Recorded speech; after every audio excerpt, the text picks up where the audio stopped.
Hello mga ka-DIY, welcome back sa ating YouTube channel. And for today's video mga ka-DIY, meron lang ako i-share sa inyo. Isang rice cooker mga ka-DIY na ang problema daw nito ay walang power. Sabi ng may-ari, walang power. Okay mga ka-DIY, ang ganitong klase ng content mga ka-DIY ay para lamang po sa mahilig mag-DIY at mahilig mag-repair.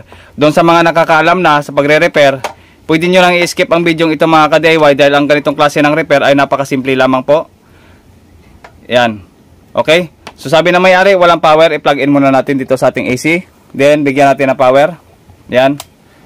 Kapag nakita natin mga ka-DIY, kapag na-plug na natin, ibig sabihin mga ka-DIY, meron dapat lalabas na worm. Pero hindi dyan nagtatapos mga ka-DIY kasi minsan yung worm natin ay nasisira yung kanyang indicator. Pindutin natin yung coke. Kapag pinindot natin mga ka-DIY ang pailalim, ibig sabihin niya lilipat yung ilaw sa coke. Ayan. Kung napapansin nyo mga ka-DIY, wala malang ilaw sa ating coke. Malamang walang nakapasok na kuryente dito sa kanyang display. Pero hindi dyan nagtatapos mga ka-DIY kasi dito pa natin yan malalaman. Kapag nababad na natin konti, pihin mga ka-DIY, malamang sa ibang rice cooker kasi umiinit pa itong kanyang plate. Sa pagkakataong ito ay walang init ang plate. Ibig sabihin mga ka-DIY, wala talagang 220 volts na nakapasok dito sa ating heating element o maaaring sira ito. Pero aalamin natin yan mamaya mga ka-DIY, titingnan natin kung sana ang naging problema nito. Okay? May mga pagkakataon kasi mga ka-DIY na itong display niya ay sira. Pagdating dito sa kanyang plate ay umiinit naman. Ibig sabihin lang ang sira nun ay sa display at hindi dito sa ating plate. Usually pwede natin gamitin yon kahit walang display. Importante gumagana yung mechanism niya o kanyang mga thermostat para sa power off. Okay, bunutin muna natin dahil walang power. Ito trouble natin ito. Okay, una sa lahat mga ka-DIY, pwede natin buksan ito. Ito sa ilalim. So bago natin buksan yan, ipapakita ko naman sa inyo kung paano mag-test mga ka-DIY ganito. Mas mahina mga ka-DIY na gumamit tayo ng analog tester. Isiset lang natin ito mga ka-DIY sa X10 or X1 or X100 or X1K. At isiro lang natin yung ating tester. Importante lang naman dito mga ka-DIY, yung ating pointer ay pumapalo. Ibig sabihin meron siyang continuity or reading. Continuity lang naman kasi ito mga ka-DIY. Okay, zero lang natin, mas mainam. Kung tayo man mga ka-DIY ay naka-digital tester, maaari nating iset ito mga ka-DIY sa ohms. Dito, sa ohms na symbol. Power lang natin. Then, ito yung gagamitin natin mga ka-DIY. Yung buzzer na mayroong ohms. O sa resistance. Okay? So, check natin mga ka-DIY dito sa ating analog tester. Dito. Okay? So bago yun mga ka-DIY, maaari mo natin ilagay itong kaldero kasi yan ang switch para dito sa atin. Switch din kasi ito mga ka-DIY, yung kanyang magnetic temperature switch or limiter switch. Ilagay muna natin yung pinaka-kaldero niya sa taas para maipit yon at magkaroon ng contact. Okay, sabay power on natin. Once na pinower on natin ito mga ka-DIY, yung kanyang switch sa harapan, dapat meron niyang palo dito sa ating analog. Kung nakikita niyo mga ka-DIY, wala malang palo sa ating tester, ibig sabihin wala talagang makakapasok na kuryente doon sa loob, sa pinaka-heater. Ayan. Okay, walang palo. Pagka digital naman yung ginamit natin mga ka-DIY, ganito rin yung proseso mga ka-DIY kapag naka-digital tayo. Ayan, may buzzer. At saka meron tayong ohms na symbol. Kung napapansin nyo mga ka-DIY, wala man lang reaction doon sa ating tester. Ibig sabihin lamang, walang nakakapasok na 220 volts or hindi talaga makakapasok yung ating kuryente doon sa loob. Okay? Bunutin muna natin yung ating AC plug. Ayan. Bunutin natin. Kasi mga ka-DIY minsan dito yung sira niyan sa pinaka plug niya. Ilagay lang natin dito sa left o sa right man. Tapos tester natin dito sa kabilaan. Ayan. So ibig sabihin ito mga ka-DIY konektado dito sa kabila, may palo. Ibig sabihin nakakapasok yung kuryente dito. So good yan mga ka-DIY, lipat natin dito. Ayan, sa kabila din. Ayan, kung napapansin nyo, meron deflection sa ating tester. Ibig sabihin lamang po, makakapasok yung ating kuryente dyan. Ito mga ka-DIY ay good. Yung sa gitna kasi mga ka-DIY yan ay para sa ground lang. So, kahit hindi natin i-tester yan. Ibig sabihin good ito. At walang problema. Saka tayo magbukas ng ating rice cooker mga ka-DIY dito. Sa ilalim. Okay? Ito mga ka-DIY, sisilipin din natin kung merong mga nasunog dyan sa pinaka-terminal niya. Ito mga ka-DIY, ilawan na natin. Ayan. So hindi naman mga ka-DIY, wala namang sunog. Kasi minsan dyan, sunog dyan sa gilid. O minsan laglag na yung mga ngipin nito. Okay? Kasi yan mga ka-DIY ay meron din kasing mga replacement kagaya ng mga ganito. Ayan. Ayan, pwede na napapalitan yan mga ka-DIY. Marami ito sa Shopee. Kung ganito yung problema na inyong rice cooker, pwede nyo palitan mga ka-DIY. Okay? Buksan muna natin mga ka-DIY dito sa itaas.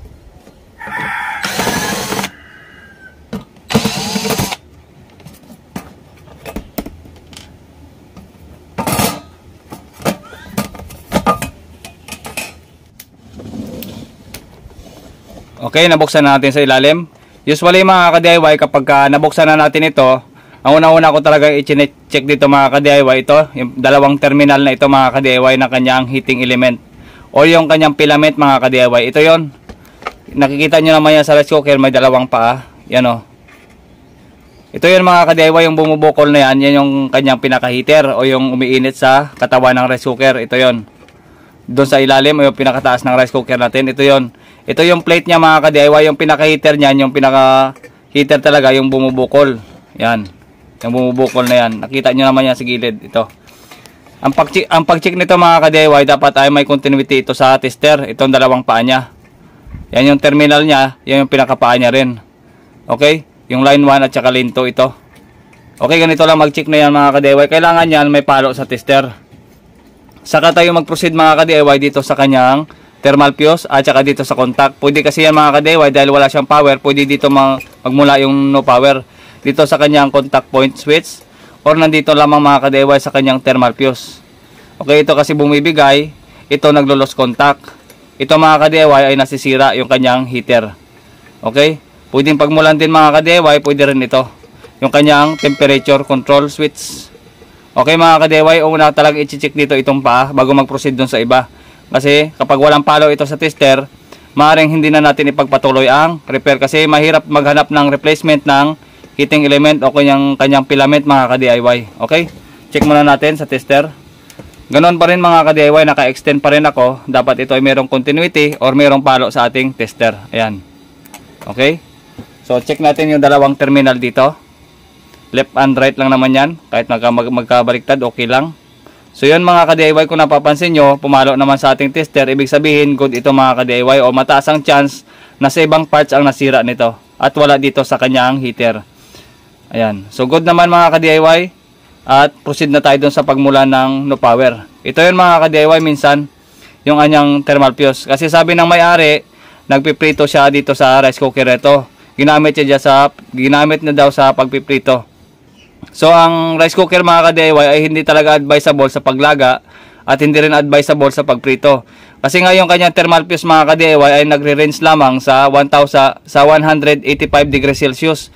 Yun lang kakayanan ng thermal fuse na ito na magbantay ng init. Kasi kapag once na tumaas ang init dito sa rice cooker, maaaring masira yung kanyang thermal fuse. Ang trabaho ng thermal fuse magbantay ng over temperature o yung sobra sa init. Ang nagpo-proteksyon nito mga ka-DIY, pinoproteksyonan niya yung pinaka-heater nito na hindi talaga masira o hindi mag-overheating sa kanya. Kaya nilagay yung kanyang thermal fuse. Okay?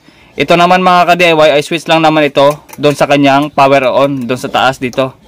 Sa pinaka-gitna ito. Yung kanyang magnetic temperature switch, ito yon. Yan, mga bumabaon.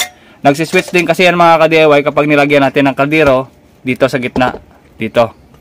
Okay? Ang tawag dito ay magnetic temperature switch. Ito naman ay filament or pinaka-heating element. Filament. Ito naman yung kanyang thermal fuse at ito naman yung kanyang thermostat switch. Okay mga ka-DIY. So check muna natin mga ka-DIY yung kadalasang nasisira sa rice cooker itong kanyang thermal fuse. Ang pag-check nito mga ka-DIY ay dapat may palo lang naman sa ating tester. Okay, check natin dyan. Tusok lang natin yung ating tester dito sa kabila. Dyan. Abot din naman ang ating tester na itusok. Tapos dito mga ka-DIY, abangan natin. Ito yon. Ito yon. Yan. Kailangan ito ay may palo sa tester or may buzzer. Ayan mga ka-DIY. Kung napapansin nyo, wala man lang palo sa ating tester. Ibig sabihin mga ka-DIY, nasira ito nung pagprito. Kasi nga, nasobrahan sa init. Hindi tama yung paggamit or paggamit sa rice cooker na ito. Okay, tanggalin natin ito mga ka-DIY. Dito naman sa switch mga ka-DIY, malamang buo ito. Ito, palo sa ating tester. Dito sa pinakailalim niya. Nakita nyo ba? Yan o, sa pinakailalim. Ito yung isang contact. Tapos ito naman yung contact sa taas. Kapag binaba natin ito, ganito, may palo doon sa ating pinaka-tester. Kapag inangat naman natin, yan. Minsan kasi ito mga ka-DIY walang power kasi nga nagtabunan na yung carbon niya, yung pinaka contact point switch niya, nagcarbon na kaya ayaw magdikit, ayaw mag-contact. Isa din niya sa palatandaan mga ka-DIY na ayaw mag-power yung ating rice cooker. Ito.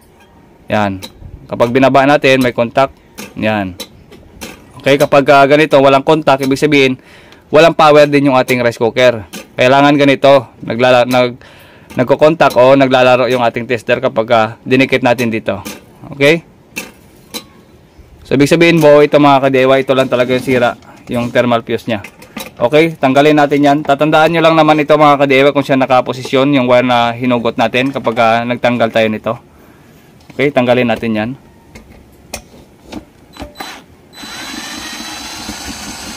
Ito yon. Tingnan natin yung fuse mga ka-DIY kasi importante ito na malaman nyo yung mga specs ng fuse o pagpapalit ng mga thermal fuse. Tinawag siyang thermal fuse dahil nakadesign siya sa init. Okay, hugutin lang natin ito.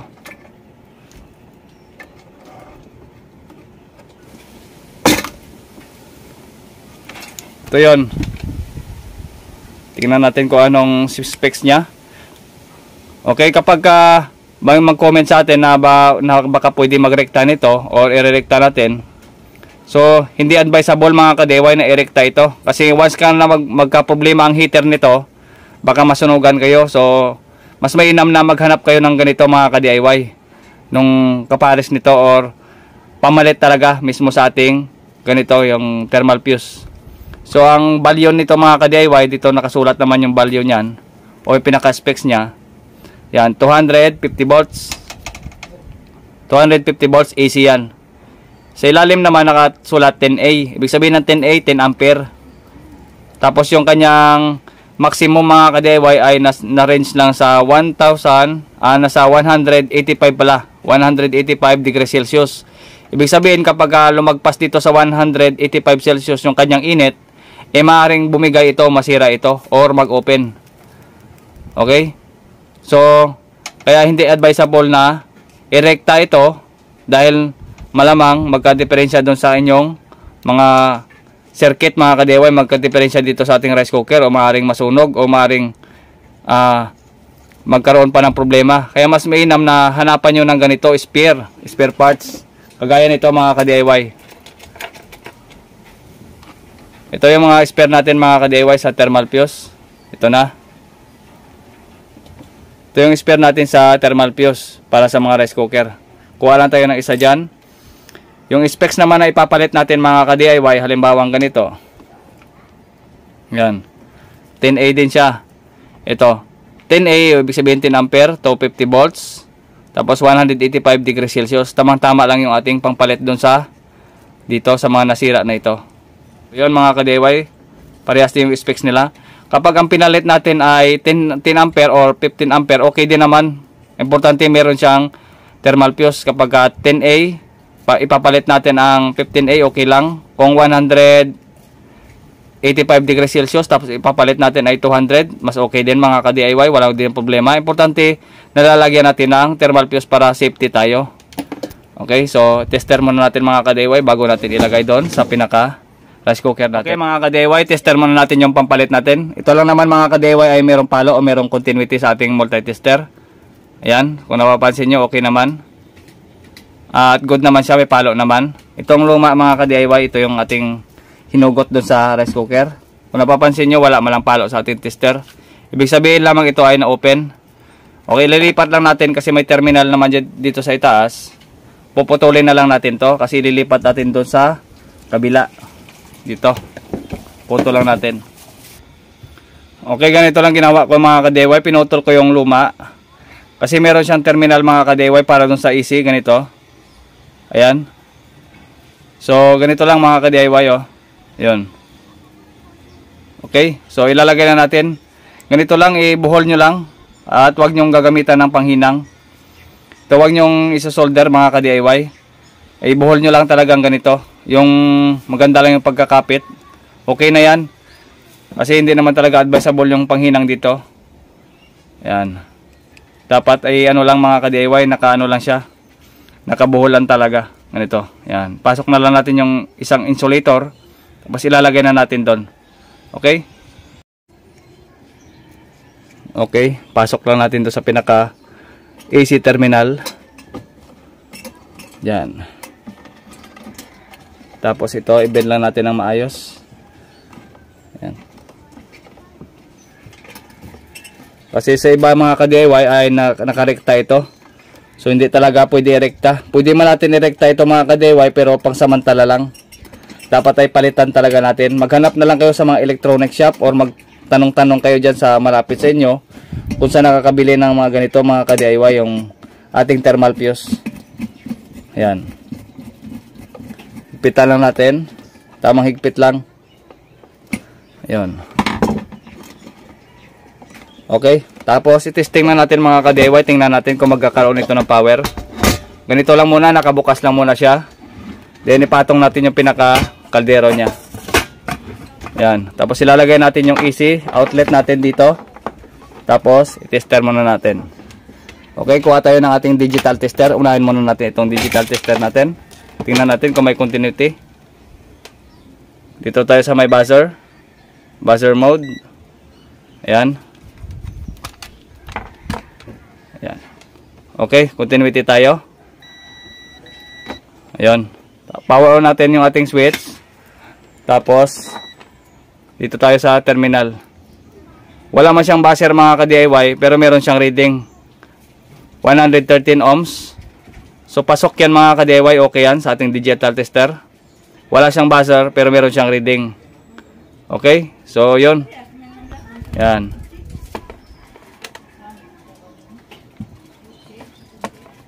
Okay mga ka-DIY, proceed tayo dun sa ating analog tester.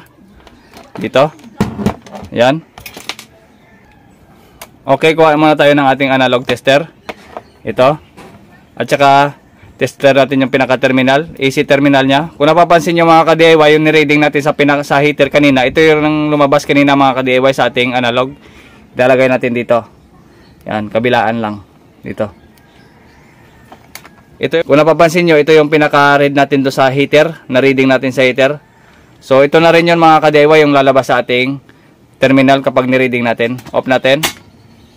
Power on natin. Yan. Off natin. Power on natin. Okay. Try muna natin i-power on sa pinaka-AC plug natin dito. Saksak natin. Then power on tayo. Yan. Tabiyo lang na muna natin yan. Tingnan natin mga ka-DIY dito sa ilalim. Yan. Power on tayo. Meron na siyang warm mga ka-DIY. Ayun. Okay na. Tapos kapag pinindot natin sa cook mga ka-DIY, dapat lilipat. Yon, lumipat na sa cook. Ibig sabihin mga ka-DIY, magkakaroon na yan ng init yung kanyang heating element o yung pinaka-heater niya. Okay, sasaglit lang mga ka-DIY kasi wala siyang laman. Bunutin natin. O, open na natin. Tapos tanggalin natin tong kaldero niya.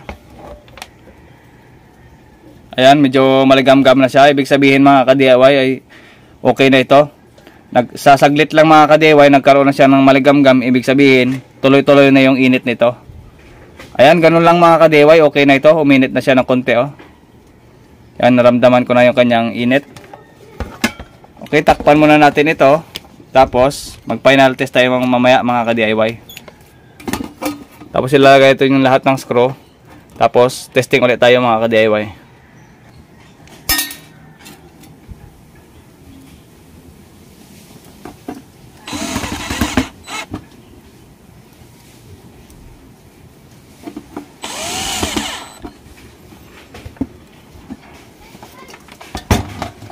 Ayan mga ka-DIY, okay na. So wala pa. Power on tayo dito. Yun, warm. Yan. Sa iba kasi mga ka-DIY, kapag ang rice cooker nyo ay grounded, malamang may problema na yon mga ka-DIY sa kanyang element o sa kanyang heating element. Meron na siyang problema kapag minsan grounded yung ating rice cooker. Yan, so okay na yan mga ka-DIY. Ibibigay na lang natin ito sa may-ari. Hanggang dito lang ating video mga ka-DIY at maraming salamat sa inyong panonood. Paki-like lang ating video at paki-subscribe na lang kung nagustuhan nyo. At paki-comment na lang mga ka-DIY kung mayroon kayong mga comment or suggestion. Maraming salamat. Hanggang dito lamang. Mag-ingat kayong palagi. GM Tutorial. Bye-bye.